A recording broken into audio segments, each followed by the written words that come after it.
well අදත් සුපුරුදු පරිදි අපගේ ස්පෙලිං පාඩමටයි මේ අපි සම්බන්ධ වෙන්නේ. අපේ පුංචිම පුංචි විනාඩි 10යි ස්පෙලිං පාඩම. ඉතින් අදත් මම ඔබට සරලව ඉතාමත් සරලව ඉංග්‍රීසි වචනවලට අකුරු ගලපන ආකාරය කියා දෙන්නයි බලාපොරොත්තු වෙන්නේ. ඉතින් අපි මුලින්ම බලමු මම කලින් ඉදිරිපත් කළ පුංචි අදහසක්ම නැවත මතක් කරලා පටන් ගන්න. අල් කයන්න ලියනකොට නැත්තම් කයන්නේ શબ્දය ගන්නකොට අපි CK කියලා ලියන්නේ ඇයි? බොහෝ දෙනෙක් මගෙන් ඉල්ලීමක් කළා නැවත ඒ ගැන පොඩ්ඩක් මතක් කරන්න කියලා. අල් කයන්න ලියනකොට CK කියලා ලියන්නේ ස්වර අකුරක් යෙදෙන අවස්ථාවල. ඒ කියන්නේ අපි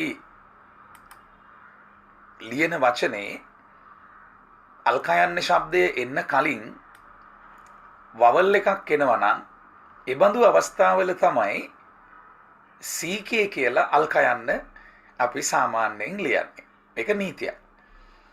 මම හිතන්නේ බොහෝ දෙනෙකුට වචන ගොඩාක් ලියන්න පහසු වෙනවා මේ නීති හරියට ඉගෙන ගත්තාම. මම ලියලා පෙන්නන්න. අල් කයන්නේ શબ્දය ඇයි එන්නේ කියන එක. දැන් අපි ක්ලික් කියලා ලියනකොට CLI ක්ලී කියලා ලියවෙනවා. CK තමයි අල් කයන්න වෙන්නේ. මෙතන අල් කයන්න CK කියලා ලියන්න හේතුව ඊට කලින් වවල් එකක් එන එක. වවල්ස් පහ මං හිතන්නේ ඔබ දන්නවා. මම ආයෙත් මතක් කරලා දෙන්නම්.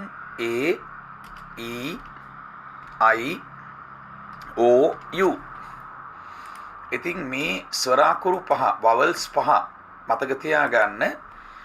මේ ස්වර අකුරු වලින් එකක් යෙදෙනකොට ඊට පස්සේ අල් කයන්නක් එනවා නම් ඒ අල් කයන්න CK අල් කයන්න වෙන්න ඕනේ. අපි මේ ගැන කලිනුත් අපේ channel එකේ කතා කළා මේ මෑතකදී. අද මම මේ ගැනත් මතක් කරලා තව අලුත් තැන් වලටත් එන්නම්. ඉතින් ඒ වගේ වචන 10ක් අපි මතක් කරමු. CK අල් කයන්න යෙදෙන පුළුවන්ද? ඇයි CK අල් කයන්න එන්නේ මට ආයෙමත් කියන්න. CK අල් කයන්න එන්නේ ඊට මුලින් වවල් එකක් එන අවස්ථාවල.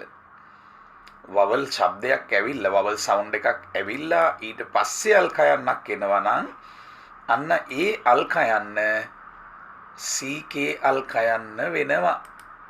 මේක තමයි නීතිය. එහෙනම් ස්ටොක් කියලා ලියනකොට අපි කොහොමද ස්ටොක් කියන පදේ ලියන්නේ? STOCK. ස්ටොක් ලියනකොට දැන් අල් සයන්නක් මුලින්ම ඇහෙනවා ස් කියනකොට ඒ අල් සයන් ලියලා ඉන්න. ඊට පස්සේ ටොයන්නක් ඇහෙනවා ටොයන්න TO වෙනවා. ඊළඟට අල් කයන්න CK. පැහැදිලිද? අල් සයන්න S අකුරෙන් ලිව්වා ටොයන්න TO. ඊළඟට අල් කයන්නක් ඇහෙනවා. ඒ අල් කයන්න CK කියලා අපි ලියනවා. STOCK stock. STOCK. CK තමයි අල් කයන්න. ඉතින් ඒ වගේමයි මල් කඩනවට අපි කියනවා පික් කියලා. මොනවා හරි අහුලනවටත් පික් කියලා කියනවා. Can you pick it? ඔබට පුළුවන්ද ඒක අහුලන්න? එතකොට පික් කියලා ලියනකොට PICK තමයි පික් වෙන්නේ. CK අල් කයන්න වෙනවා. ඇයි ඒ? පියන්නයි අයි අකුරයි P අකුරයි අයි අකුරයි තමයි පියන්න වෙන්නේ. ඊළඟට අල් කයන්නට CK කියලා අපි ලියනවා. මොකද අයි අකුරට පස්සේ අල් කයන්න. වවල් එකකට පස්සේ අල් කයන්න. පික්. ඒ වගේමයි ක්ලොක් කියන වචනය. ඔරලෝසුවට දැන් ක්ලෝ කියනකොට CLO එනවා. ක්ලෝ. ඊළඟට අල් කයන්නක් ඇහෙනවා. ඒක CK. ඔරලෝසුවට ක්ලොක් කියනවා. වෙලාව කියනකොට අපි ක්ලොක් කියන වචනය භාවිතා කරනවා. 3 o'clock කියලා අපි ලියන්නේ. වෙලාව කීයද කියලා වහම අපි කියනවා now it's 3 o'clock කියලා. 3 o'clock කියනකොටත් clock කියන වචනේ ඔබට ඇහෙනවා. ඔබට පේනවා clock ලියනකොට CK තමයි අන්තිමට අල්ක යන්න වෙන්නේ. තාරාවට ඩක් කියලා ලියද්දිත් මේ නීතියමයි. D අකුරයි U අකුරයි තමයි ඩයන්න වෙන්නේ. එතන U අකුරෙන් අයන්නේ ශබ්දය ලැබෙනවා. අල්ක යන්න CK වෙනවා. මොකද U අකුර වවල් එකක්නේ. වවල් එකකට පස්සේ එන අල්ක යන්න CK වෙනවා කියන පදනම තමයි මෙහි තිබෙන්නේ. මේ පුංචි නීතිය මතකයේ රඳව ගන්න ඔබට ගොඩාක් ප්‍රයෝජනවත් වෙයි. වචන ගොඩාක් ලියනකොට අත්‍යවශ්‍ය වෙන වචනයක්. අත්‍යවශ්‍ය වෙන නීතියක්. DUCK duck. ඒ විදිහටම අපි බෙල්ලට කියන ඉංග්‍රීසි වචනය neck. NECK. NECK තමයි neck වෙන්නේ. වචන ගොඩාක් ඔබට ලියන්න පහසුයි මේ ක්‍රමයට. CK මගින් අවසන් වන CK කියන ශබ්දයෙන් අවසන් වන නැත්නම් CK මගින් අල්ක යන්නේ ශබ්දය ගන්න අවස්ථා තමයි මේ අපි මතක් කරේ. ඉතින් තවත් වචන කීපයක් මතක් කරලා මම අලුත් වචන වලටත් එන්නම්. දැන් අපි ඒ වගේ වචන ටිකක් ක්ෂණිකව ලියමු. ලියන්න බලන්න lock කියන වචනය LOCK LOCK ඔන්න lock. ඔයගොල්ලොත් මාත් එක්ක ලියන්න. හරි. හරි මම දැන් ස්පෙලිං නොකිය ඉන්නම්. ඔයා තනියම ලියන්න බලන්න rock කියන වචනය. rock කියන්නේ ගල. නැත්තම් පොඩි කන්දකටත් rock කියලා කියනවා. rock ROCK. දැන් O අකුර වවල් එකක් නිසා තමයි ඊට පස්සේ අල්ක යන්න අපි CK කියලා ලිව්වේ. ROCK තමයි rock. හොඳයි ලීයකට අපි කියනවා stick එකක් කියලා. stick ලීය. ලියන්න බලන්න stick කියන වචනේ. S කියනකොට අල්ස යන්නට S අකුර. T යන්න TI. ඊළඟට අල්ක යන්න කොහොමද ලියන්නේ? CK. stick. හොඳයි වාසනාවට කියන ඉංග්‍රීසි වචනය luck. ලියන්න බලන්න. වාසනාව luck. LUCK. අසනීපයි කියන්න sick. Can you write it? අසනීපයි කියන්න sick. සියන්න SI. අල්ක යන්න CK. මේ හැම තැනකම වවල් අකුරකට පස්සේ අල්ක යන්න එන නිසා තමයි අල්ක යන්න CK කියලා අපි ලියන්නේ. ඉතින් මේ වගේ වචන රාශියක් තියෙනවා.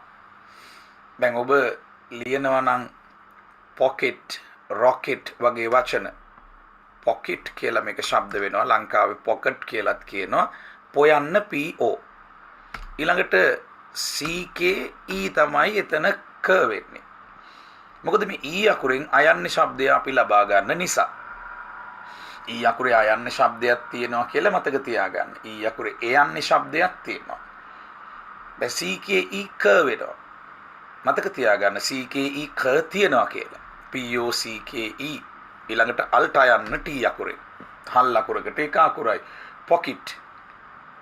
මේක pocket කියලාත් කියනවා, pocket කියලාත් කියනවා. දැන් rocket කියන වචනේ R අකුරයි O අකුරයි තමයි රෝ වෙන්නේ. CKE ක අල්ට යන්න T අකුරේ. rocket. ඒ වගේම jacket කියන වචනේ අපි සීතල වෙලාවට එහෙම දාගෙන යන්නේ ජැකට් එක. එතකොට J අකුරයි A අකුරයි ජය වෙනවා. CKE තමයි එතනත් ක වෙන්නේ. ඊළඟට අල්ට යන්නට T අකුර. ඉතින් මේ තැන්වලත් ඔබට පේනවා වවල් එකකට පස්සේ එන කයන්නේ ශබ්දය තමයි මේ CKE කියලා ආවේ. CKE ක කියලා නැත්නම් කී කියලා ශබ්ද වෙනවා මේ තැන්වල pocket, rocket, jacket යනාදී වශයෙන් යෙදෙන තැන්. ඉතින් ලංකාවේ නම් අපි මේකේ කී ශබ්දයේ වෙනුවට උච්චාරණය කරන්නේ කයන්න අපි කියන්නේ pocket, rocket, jacket යනාදී වශයෙන්. ඉතින් අපි මේ ස්පෙලිං පාඩම හැමදාම දවල් 12:45 ඉඳලා 1 වෙනකන් තියෙනවා. අපිත් එක්ක සම්බන්ධ වෙන්න සජීවීව මේ channel එක subscribe කරලා නැති අය අනිවාර්යෙන් subscribe කරන්න. දවස් 10ක් 15ක් අපේ ස්පෙලිං පාඩමට සම්බන්ධ වෙනකොට ඔබට ඕනම වචනයකට අකුරු ගලපන ආකාරය සරලව ඉගෙන ගන්න පුළුවන්. දැන් අපි දන්නම වචනයක්නේ truck කියන වචනේ. TRUCK තමයි truck. එතන අයන්නේ શબ્දය ගන්න TRU වලින්. ඊළඟට අල්කා යන්න CK. truck truck truck. ඒ වගේම අපි බලමු කොහොමද ලියන්නේ crack කියන වචනේ. CRA තමයි crä වෙන්නේ. අල්කා යන්න CK. මොකද්ද crack කියන්නේ? crack කියලා කියන්නේ යම් දෙයක් පොළවේ හරි කොහේ හරි ඉරි තලනවා නම්. ඉරි තැලීම හෝ ඉරි තලනවට ක්‍රියාපදය ලෙසත් මේක භාවිතා වෙනවා crack කියන වචනය. CRACK crack. CRACK. CRA වලින් crä කියන શબ્දය එනවා. ඊළඟට අල්කා යන්න CK වෙනවා. crack. ඔබට පේනවා වචන දහස් ගණනක් මේ විදිහට ඔබට ඉගෙන ගන්න පුළුවන් රීති මගින් මේ CK શબ્දයේ එන වචන 100 ගණනක් ඔබට පහසුවෙන් තනියම ලියන්න පුළුවන් වේවි ඉදිරියේදී. ඉතින් අපිත් එක්ක දිගටම සම්බන්ධ වෙලා ඉන්න. ඒ වගේම මේ channel එක subscribe කරලා තියන්න, bell icon එක ඔබලා තියන්න. එතකොට අලුත් පාඩමක් යනකොට ඔයාට අනිවාර්යයෙන්ම දැක ගන්න පුළුවන් වෙනවා. ඉතින් මම අද පාඩම අවසන් කරන්න කලින් තව වැඩිපුර චූටි දෙයක් උගන්වන්නම්. හැමදාම වගේ මම ඔබට මතක් කරනවා මෙන්න මෙහෙම අකුරු තුනේ શબ્දයක් තියෙනවා කියලා. මම අදත් ඒ ගැන මතක් කරනවා. තරහ දෙකම දේ ආයිත් උගන්වනකොට TER ට වෙනවා. එහෙනම් WER මොකද්ද? WER ව. TER ට වෙනවා නම් WER ව වෙනවා. එහෙනම් power කියලා ලියන්නේ කොහොමද? විදුලියට නැත්තම් බලයට power කියලා කියනවා. ඉංග්‍රීසි වල පයන්න ලියන ජනප්‍රිය ක්‍රමයක් තමයි PO. පයන්න ලියනකොට සමහරු හිතනවා PA විතරයි එන්නේ කියලා. අනේ නැහැ. PO පයන්නක් තියෙනවා. ඉතින් power වල එන්නේ PO පයන්න. මේක මතක තියාගත්තාම ඔයාට ලේසි. ඊළඟට ව શબ્දය WER. එහෙනම් මතක තියාගන්න WER ව શબ્දය තියෙනවා කියන එක. ඉතින් මේ શબ્ද මම නිතරම වගේ ඔබට මතක් කරනවා වචන ලියන්න ප්‍රයෝජනවත් වෙනවා. enter කියලා ලියන්නේ ඇතුල් වෙනවට enter. කම්පියුටර් එකෙත් enter කියලා බටන් එකක් තියෙනවානේ. E අකුරෙන් පටන් ගන්නවා e යන්න. E අකුර තමයි e යන්න. ඊළඟට අල්න යන්න. ඊළඟට TER ට වෙනවා. TER ට enter. එහෙමනම් ව කියන්නේ WER, ට කියන්නේ TER. ඉතින් මේ විදිහට BER ब, DER ड, HER හ යන ආදී වශයෙන් ශබ්ද වෙනවා. දැන් හුඟක් අයට හ කියන පදය ශබ්ද කරන්න බෑ. ඇයි ඒ? ඉංග්‍රීසි වල තියෙනවනේ හ කියලා වචනයක්. හ කියන්නේ ඇය. දැන් පටන් ගන්නකොට වාක්‍යයක ඇය කිව්වොත් she. වාක්‍යයක් පටන් ගන්නකොට ඇය කියන්නේ she. වාක්‍යයක් අවසන් වෙනකොට ඇය කියන්නේ her. මෙන්න මේ විදිහේ භාවිතයක් තියෙනවනේ. එතකොට බලන්න her ලියන්නේ HER. HER her මාත් එක්ක උච්චාරණය කරන්න ඔයගලන්ට පුළුවන් වෙයි. HER her, HER her. ඔක සමහරව her කියනවා, hey කියනවා. ඉතින් දන්නේ නැති අය ඉන්නවනේ. ඒගොල්ලෝ දැන් වචනේ දැක්කහම වෙන විදිහට උච්චාරණය කරන්නේ. HER her, BER b, PER p, DER d, MER m එහෙම ශබ්ද වෙයි. ඒ කියන්නේ ආර අකුරු ශබ්ද වෙන්නේ නැහැ. අර අකුරු තුනම ඇවිල්ලා ශබ්ද වෙන්නේ HER නම් h. BER නම් ब, LER නම් ල. ඉතින් මේ විදිහට එන ශබ්ද ගොඩාක් තියෙනවා, වචන ගොඩාක් තියෙනවා අගට ශබ්දය එන.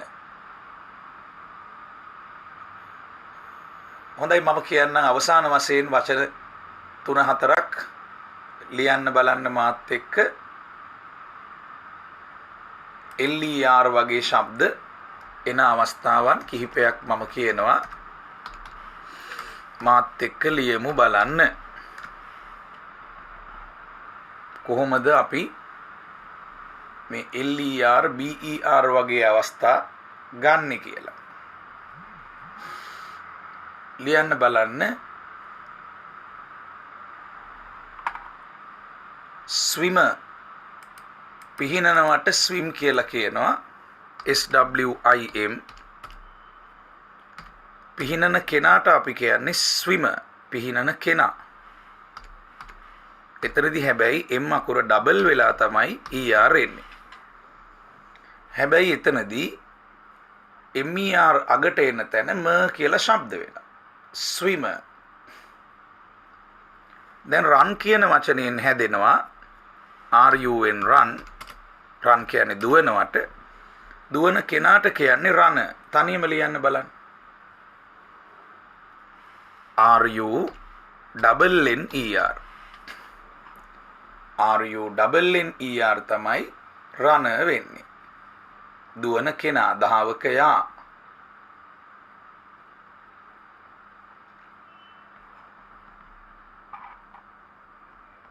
හරි. තවත් එක වචනයක් අපි ලියමු.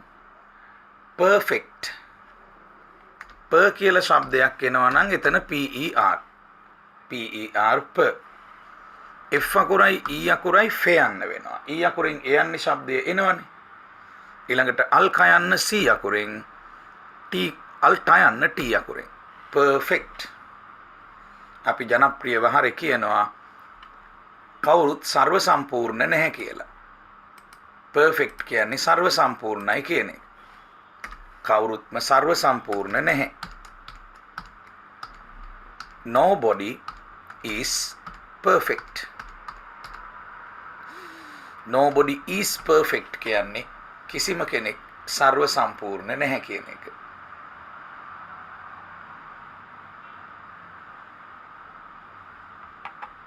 හොඳයි, තව එකම එක වචනයක් අපි ලියමු. perfume. සුවඳ වර්ගවලට අපි කියන්නේ perfume කියලා. per කියන්නේ PER. ඊළඟට few කියනකොට FU. අල්ම යන්න ME. perfume. perfume. එතන U අකුරෙන් එන්නේ යන්සයට පාපිල්ල එන ශබ්දය. perfume. perfume. අන්තිමට එන අල්ම යන්න ME කියලා එනවා. අන්තිමට එන අල්ම යන්න ME. perfume. ඉතින් father mother වගේ වචන ලියනකොටත් fa යන්න FA, THER ද කියලා ශබ්ද වෙන්නේ ඔබට පේනවා. THER වලින් ද ශබ්ද එනවා. මේ ER සම්බන්ධයක් එතනක් තියෙනවා. mother ලියනකොටත් MOTHER. මයන්න ලියන්නේ MO. අම්මගේ මයන්න ලියන්නේ O අකුරෙන්. අම්මා කියන්නේ ලෝකය හා සමානයි. ඒ නිසා ලෝක බෝලේ වගේ O අකුර දාන්න අම්මගේ මයන්න ලියනකොට. MOම. එතනත් ද කියලා ශබ්ද වෙන්නේ THER. අම්මට MO වෙනවා මයන්න. තාත්තගේ ෆා යන්න FA. තාත්තා ගොඩක් දුර හිතන කෙනෙක් නිසා ෆා FA ෆා කියන දුරට. හැබැයි එතන නම් FAR ෆා. මේකේ FA ෆා. FA ෆා ද කියන්නේ THER. father. father. father. එතනත් ද ශබ්දය THER කියලා ආවේ. මේ මොහොතට සමුගන්නවා. හෙටත් 12:45ට අපි හමු වෙනවා අපේ spelling පාඩමෙන්. wish you all the best.